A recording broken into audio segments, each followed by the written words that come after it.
know what I haven't had since the 7th grade? Fruit by the foot. You remember this thing? I'm not sure if it's actually really a foot. So I'm going to try to unroll this sucker right now there. Yeah, this is like 3 feet.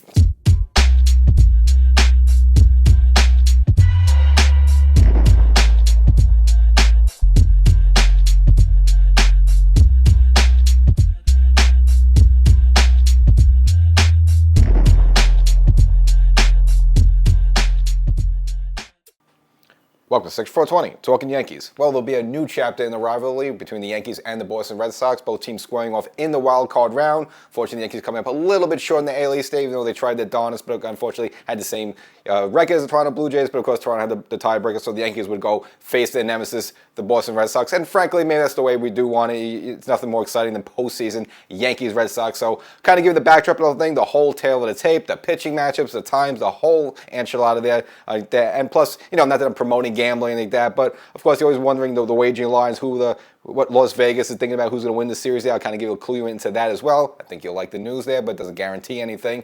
And of course, leading up to this wild card round for the Yankees, I'll kind of let you know how they go there. We'll kind of look at that final weekend of the regular season. Obviously, the Yankees tried their best to get the AL East crown. They needed help from Tampa. Didn't exactly get it, but nevertheless, we'll kind of show you how that kind of got there. And of course, some accolades right now. Of course, we don't still know who's going to win the MVP. That's still to be debated. But of course, we know there's an American League batting champion. His name is Aaron Judge. So we'll kind of give him a little congratulations towards that. And as we know, we've got the whole playoff picture there. I'll kind of give you all the brackets, the whole breakdown, who's got to bye and who's going to be waiting for who and all the different matchups. And of course, not in the postseason it's very glaring, of course, those New York Mets. And, early on in the season, we kind of poked fun with Soto's slow start there, and I can compare them, some different Yankees that will get off to a better start with them. So, we'll try not to beat it to death because we don't cause bad karma and then maybe it comes back to bite you in the backside. But of course, the whole thing with Soto and stuff in the offseason, you have to poke fun at it. You got to, throw some salt in the wound there. So we'll try to leave some little time towards the end of the show there just to, make fun of the Mets' misery. Them unfortunately coming up short,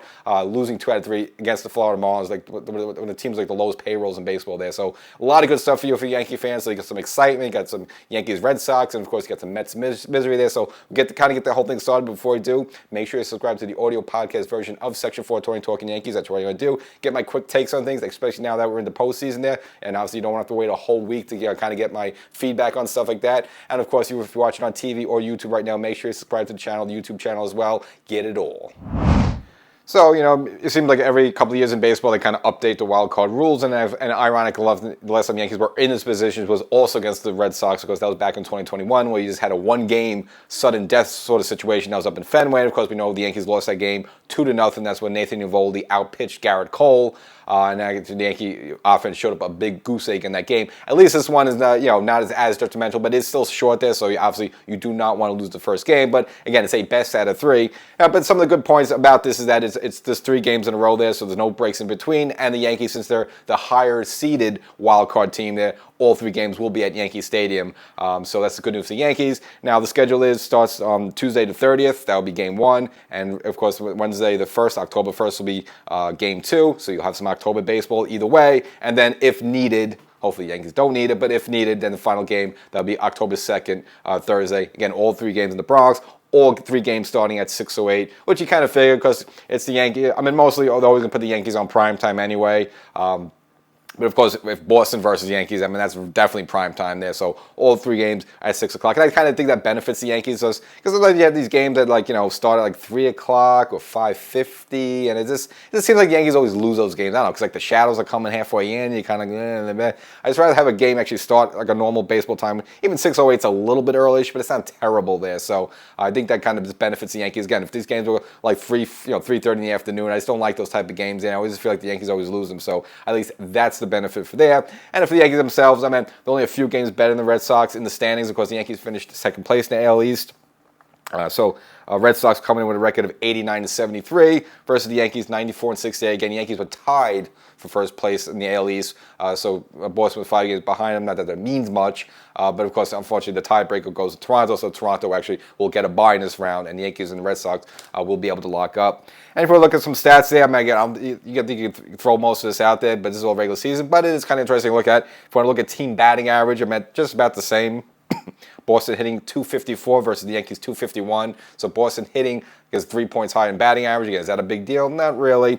But you also can see how these two teams attack each other, which I do be significant. Now, Yankees scored more runs, so of course, with all the home runs and stuff like that, so that's a no-brainer. Yankees 849 versus the Red Sox 786. But this is where it could be. This is where I think the Yankees could get a little snake bit in this postseason is hits.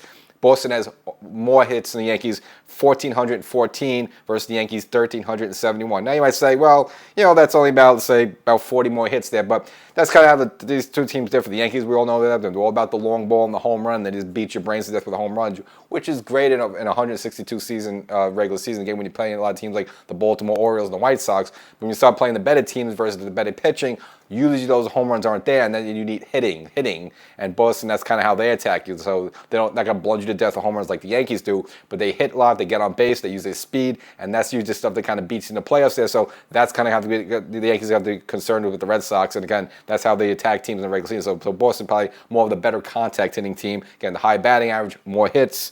And you want to look at home runs, obviously the Yankees is always going to rock that one. Yankees are 274 versus the Boston's 186. But of course, with Judge and of course Trent Grisham having a crazy breakout year, 30-plus home runs there.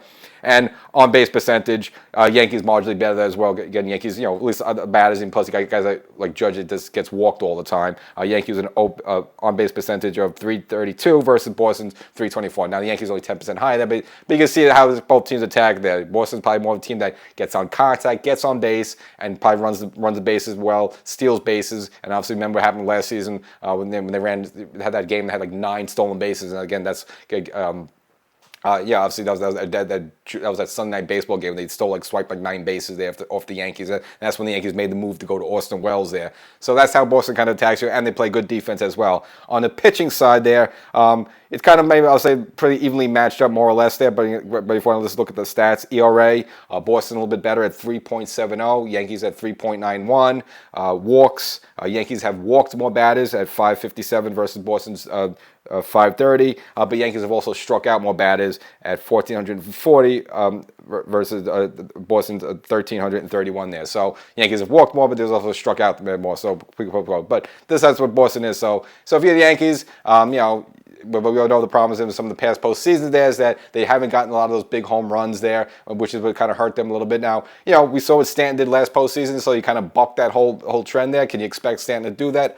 I don't know, but if you want to just look at both teams there, obviously the Yankees are probably a slightly better team, but we saw for the most part there, Boston had handled the Yankees very well. And of course, I think Boston also got lucky a bit. They caught the Yankees a couple of times when the Yankees had their heads up there, weren't really playing their best baseball. Remember that sweep way early in the season up in Fenway. But again, that's when the Yankees are still kind of going through this little bit of a doldrums like that. I think this Yankee team right now is much closer to the Yankee team that we saw a couple of weeks ago when they went up in Fenway. They took 2 out of 3 games. And even that third game that they lost there, they were at least coming back a little bit. I mean, Will Warren just, spit the bit and gave up 5 runs in the first inning. The Yankees clawed their way back, got within 2 runs, would stand at the plate with an opportunity to tie the game with 1 swing. Unfortunately, took a cold third strike, and that was the end of that rally. But still, that being said, I think this Yankee team right now is closely resembles that better Yankee team. So I think Boston's getting a better version of the Yankees versus when Boston played the Yankees a couple of months ago, again, when the Yankees were kind of lost in the abyss there. So that's the matchup.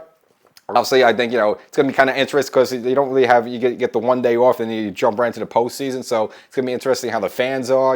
It's kind of because it's the October's on you right away. We kind of used to, when the Yankees usually get the AL East Day, you kind of get a few days, you get a couple of days off, and you kind of get the build up a little bit, and you get all the sports talk radio and the news articles, stuff like that. And then fans can kind of get into postseason mode. Well, this is postseason mode right now there. So we'll see how it goes. And, some of the games are going to be during the Jewish holiday there, so maybe some people can't go, and there's stuff with the schools closed, stuff like that there. So it's going to be a little bit weird vibe there. But again, I think, all things considered, the weather looks good, home games at Yankee Stadium. And one good thing, again, the little silver lining of getting the wild card there is that, kind of as I mentioned before, you're not sitting around for 4 or 5 days getting cold. I mean, you're jumping right into the fire. And I think if you're the Yankees and you're a Yankee fan, you kind of want that. I mean, they ripped off 7 games in a row to close the regular season. A lot of at-bats, a lot of good pitching, and you kind of want to stay hot. You don't want to take 4 games off because then, your batters kind of lose their touch a little bit. The fielders lose the feel of the pitch. And, maybe you want to rest some guys up a little bit there, but you don't want to be sitting there getting cold a little bit. So maybe the fact that the Yankees will get 1 game off and go right back into the fire, that actually might be the better thing. And,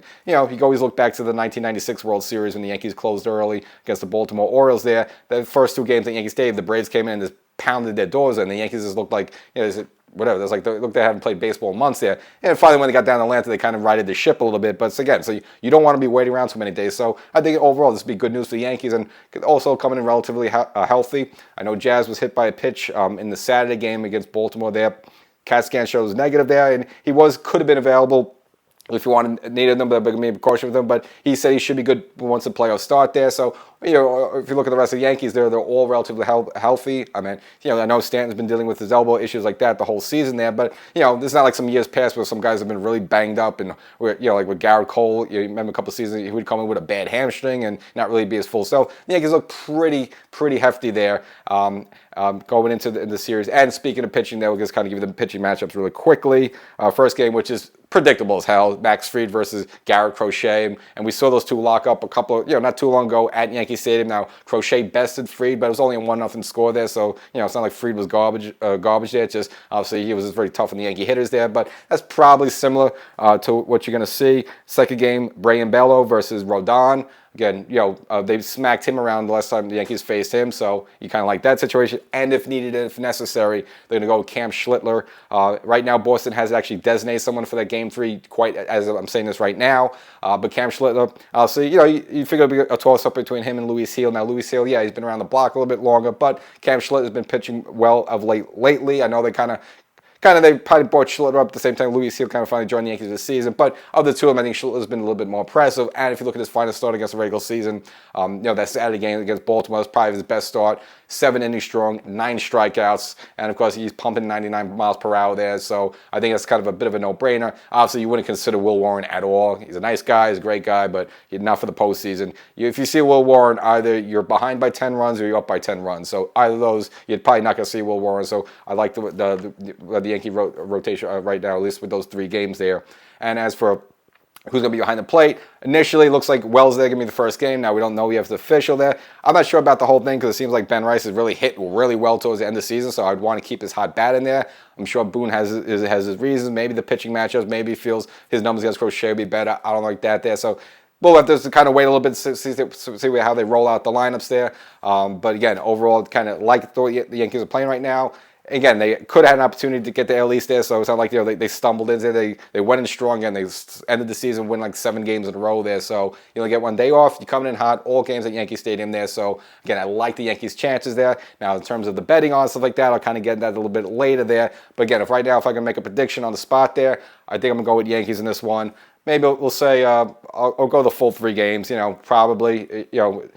Whoever, I think, I'll feel really comfortable if the Yankees could take the first game. Maybe they could finish off the second one there. But even if they lose the first one, I don't think they'll panic there. But still overall, I'd like to see the Yankees in the series, but probably takes the 3 games.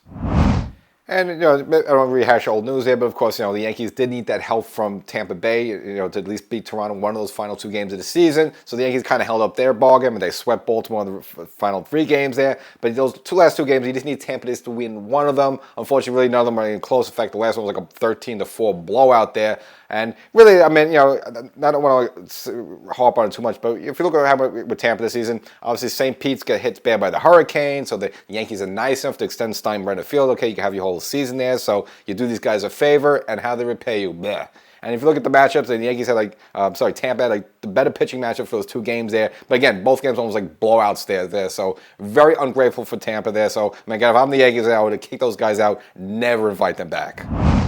So I figure, just take a moment to give you quickly the whole playoff picture there, so you have it, and then just mention some teams that not only made it, but it didn't make it. And of course we'll leave a little time at the end there for the Mets today, so don't worry about that.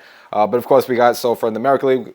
We know the Yankees, Boston facing the wild card round. The winner of that gets Toronto, so Toronto with the bye, just because they're one of the division the leaders as well as with their record. Then over the other one is Cleveland and Detroit, quite fittingly, as Detroit came close, almost doing what the Mets did, kind of just choking away postseason opportunities. So they didn't totally go that bad there, but their reward is actually playing the team that actually caught up to them, Cleveland there. So that should be a pretty good series. The winner of that one gets to face Seattle, who also gets a bye, similar to Toronto there. And interesting enough, since Detroit, Boston, and Cleveland involved there with their records, that actually ended up bouncing out the Houston Astros. So Houston bye-bye there. And, maybe you want to get revenge out of them at some point, but they've been a bad omen for the Yankees. And, even though the Yankees have handled them a little bit better lately in the regular season, I still do not want to see them at all. So you have to worry about looking at Houston down the road. And I hate playing in that ballpark there. It's like a bandbox and the Altuve and the fans. And so, obviously the Yankees still have to take care of business on their own there. And hopefully whatever the path they take in this postseason there. But you don't have to worry about Houston. So that's good news there. Over on the National League, as we know, the Golden Mets didn't make it, so the Reds got their spot in the wild card, that final spot. The only reward for that is that you got to face the Dodgers as a number 3 seeded team, which is kind of weird to think of the Dodgers as a number 3 seed. I mean, they seem like the number 1 like the last 10 years, but nevertheless, Dodgers dropped 3, so they'll face off against the Reds, and the Dodgers will probably dust them off really quickly. On the other wild card round, you have the Padres going up against the Cubs. That should be a pretty good matchup. Obviously, there, Milwaukee waits for the winner of that one, and the Phillies wait for the winner of the Reds and the Dodgers. So, if you want to look ahead a little bit, you're probably looking at at least the next round there. At least that bracket will be probably Phillies versus Dodgers, and may the best man win. The whole Padres, Cubs, Milwaukee, and that could go a number of different ways. Obviously, Milwaukee has been very good this season there, but again, they kind of sitting around a little bit. Are they going to get stiff? Are they going to get cold? They're going to lose the touch of the field there? That all remains to be seen. So those are the playoff brackets that you're looking right now. And if you're the Yankees, you have an opportunity for a little bit of revenge. Boston slapped the Yankees around for a good part of this regular season. You can get your revenge, get them right now, knock them out. And after that, you got Toronto, who also slapped the Yankees around for a good part of the season. The two organizations have been drawing back and forth a little bit. Remember the stuff with Alex Manoah, telling Cole, yeah, jump over the line that time, that was jarring back and forth. And then you had about a season or two ago when they accused Judge of stealing size when he hit like a bomb home run in Toronto there. And so there's been a little bit bad blood, and Vlad Guerrero Jr. ran his mouth a little bit then. But of course, once it seemed like he could be traded to the Yankees, then he kind of changed his tune bad. But there's been a little bit of bad blood between both organizations a little bit. So, hopefully if the Yankees can get past Boston there and then go match up against Toronto there, I think that'd be a very exciting match. And also for Toronto as well. I mean, those fans have been waiting for postseason baseball for quite a while. Man, that place used to be rocking in the early 90s there. So, I think it would be a good matchup, but of course the Yankees first got to take care of business against Boston. And noticeably not in the playoff bracket brings us to the New York Mets. And I wanted to give it at least a good time for this because both the Mets itself and the whole Juan Soto thing are kind of, I know it's not really Yankee related, and you want to because you could feel you would be in the same situation if the Yankees, lose against Boston. But nevertheless, it's so warranted. It's the way the whole thing broke out. So, I think we have to discuss the whole thing. Just the way with the Mets, obviously having the second highest payroll in baseball, going down to Florida Marlins. And again, this is the Marlins franchise that's twice, ruined Mets season. You look at the 07 and 08 collapse. Again, those last games were also against the Marlins, especially the one at the last game at Citi Field there. So you had this Marlins organization, which I know got that one championship against the Yankees in 03, but like this meaningless nothing organization always seems to stick it to the Mets there, and they did it again this final weekend. I mean, it just wrote itself. So, sometimes you forget a little bit and you think, oh, they got Juan Soto, it's not the same old Mets like that, but the Mets still remind you that they're the Mets, and got quite an epic collapse there in the game. Now, they teased you a little bit in the Saturday game because they actually won that, and Clay Holmes, had a good start for them, but even though he's been struggling pretty much the second half for him. But of course, then you have the goose egg, you lose 4-0, and it's just more perfect than anything. And of course, the whole deal, this is the first year of Juan Soto, and then again, the fact that you add this guy to your team, of a team that last year that went to the NLCS against the Dodgers. Okay, you respectfully lost to a better Dodgers team, the way the Yankees respectfully lost to a better Dodgers team in the World Series. But you had that team, you lost a few guys, and then you add Juan Soto, and you actually take like 20 steps back. It's just poetic justice there. And if you want to look at Juan Soto's numbers, look, he did his job. You want to look at the numbers there, man. What you pay for a guy of what he did, last season, and you hope he's going to kind of continue to do that again for the next foreseeable future. He's not going to do that for the next 15 years, but if you want to look at Juan Soto's numbers, I mean, they kind of paid him for what he did, so you can't really blame the guy there. But he was just never really part. It didn't seem like he was instrumental in any way there. A lot of his home runs were solo home runs, and he didn't really have any breakout with kind of Yankee moments. Every time someone comes to the Yankees, like, when was your Yankee moment? Probably for Juan Soto was probably that 3-run home run he hit in the postseason against Cleveland to kind of ice that game away for the Yankees there. That was probably his big moment there. He didn't really have any of that for the Mets, even the regular season, or well, obviously the Mets not in the postseason there. So this Juan Soto, it was kind of a bizarre year for him, but. One of these, let's give him his numbers. 263 now. For him, that's not good. Of course, he knew he was going to take a dip because he no longer has Judge with him in the batting order, which kind of helps, hitting with the Yankees and hitting in Yankee Stadium. 43 home runs, which is 2 home runs better than last season. 105 RBIs, which is a little less than last season. 127 walks, 152 hits.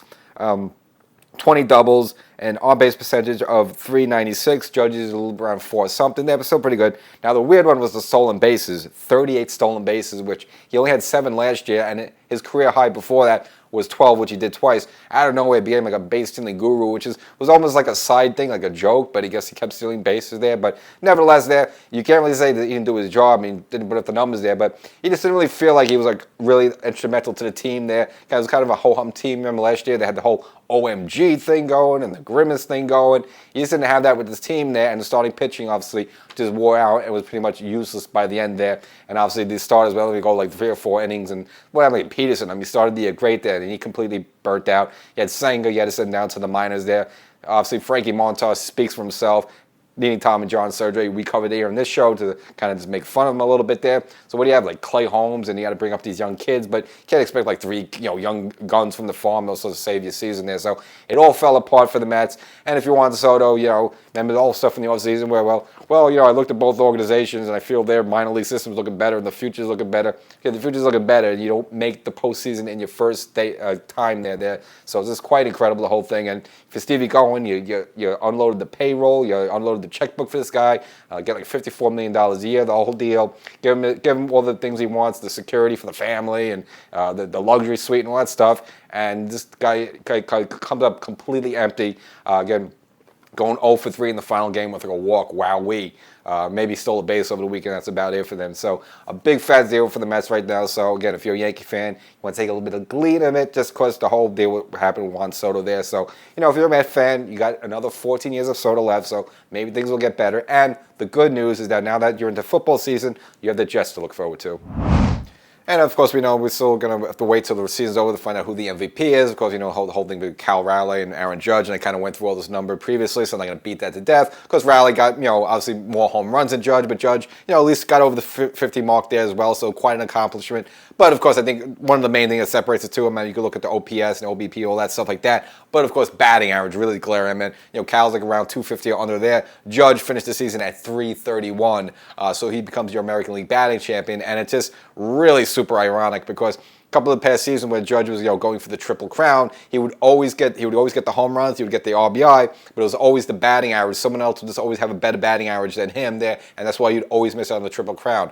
This season, he doesn't have the most home runs, he doesn't have the most RBIs, but he finally has the batting title there, so go figure. So for Aaron Judge there, it's kind of annoying, but I think the fact that he ends up at 331 there, it's a much significantly high batting average than Cal Raleigh, at least probably helps his MVP chances there.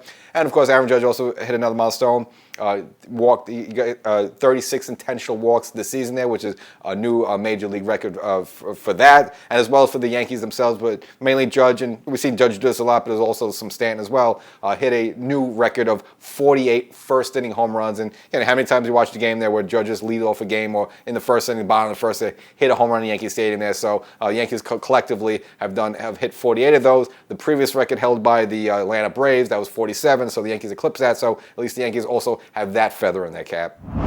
And also, I got to recognize, this postseason berth for the Yankees, the job that Aaron Boone did. So it was kind of a weird season for the Yankees overall. I mean, just to mention before, you don't re-sign Juan Soto there.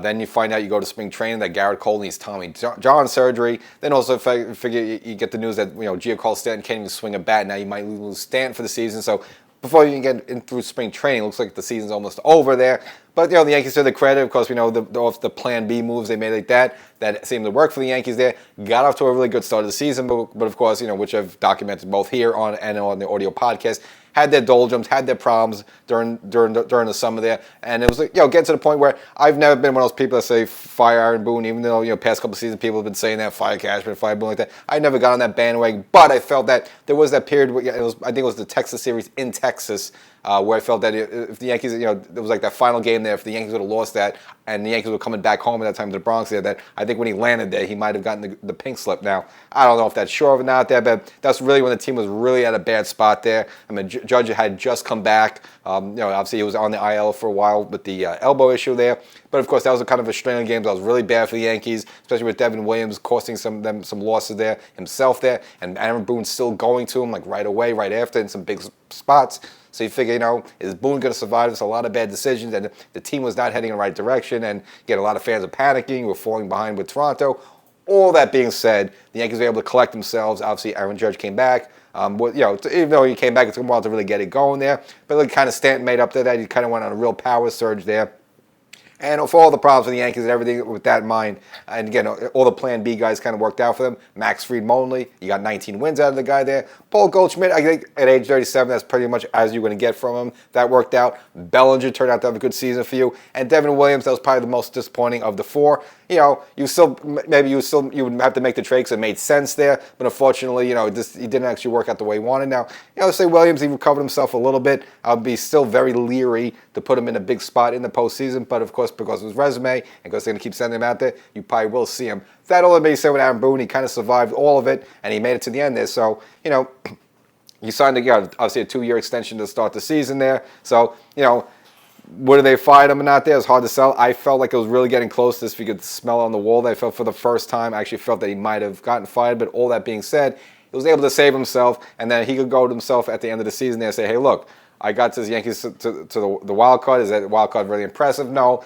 But you ended up a tie for first place in the AL East. And for all the problems there for the Yankees, with all that, no Juan Soto, no Garrett Cole. I mean, Garrett Cole, you lose your ace. You have the best player in baseball, walks off, goes across town to the Mets there, and you had the possibility of no Stanton. Now, you didn't have Stanton for the first half of the season, so you only got a half season out of Stanton. And with all that being said, all the new faces and all the stuff like that, and all the problems with Devin Williams and putting out there and getting him failing a lot for most of the season there, still Aaron Boone was able to collect it together there and get this team into the postseason in a good spot there. So, sometimes I criticize Boone if that, but you got to give him your hats off to him. They definitely earned the spot for the obviously to be manager, not only for next year, but probably for the other year of the extension there, unless 2026 really goes to heck and hell, which I don't think it would there. But Aaron Boone deserved to be here, so listen, good news for him there, because I would not want to see him fired there, but it was a point in the middle of the season there where it was getting a little cagey there, but nevertheless, happy that he and the Yankees recovered, and they can now go that moving forward.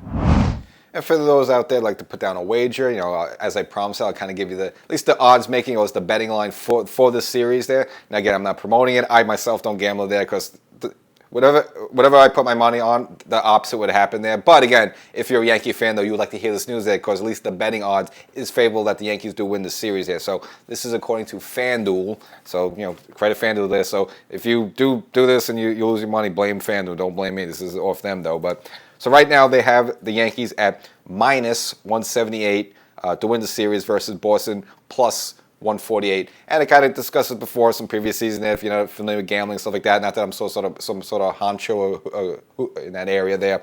But if the minus is for you, that means you're likely to win, so that's a good thing. You might think, oh, well, it's minus, that's a bad thing. The minus is a good thing. So the fact that the Yankees at minus 178, that's a good news for the Yankees fan versus Boston's plus 148. What all that means, now I don't really know that, but I just know the minus is a good thing. So that's the most important thing. And I guess now when they convert those odds to actual probability there, of terms of winning and losing, basically it only gives Boston a 40.3% chance to win the series. So what that's saying is that 60-40 pretty much, saying 60-40 that the Yankees should win the series, which kind of what you would feel about. Again, I mentioned that probably the Yankees, they're probably marginally a better team there. I know Boston's played the Yankees tough there, but Yankees are probably, at least, look at the roster, the Yankees play marginally a little better there, and probably does go 3 games there, which again, that probably all makes sense there. So, if you're a Yankee fan, could mean nothing there, but these guys usually got this down to a sign stat, and they're usually right most of the time. They said, the house always wins there. So, if you want to look for anything from the sky, any signs there, look to Las Vegas. They're saying New York Yankees.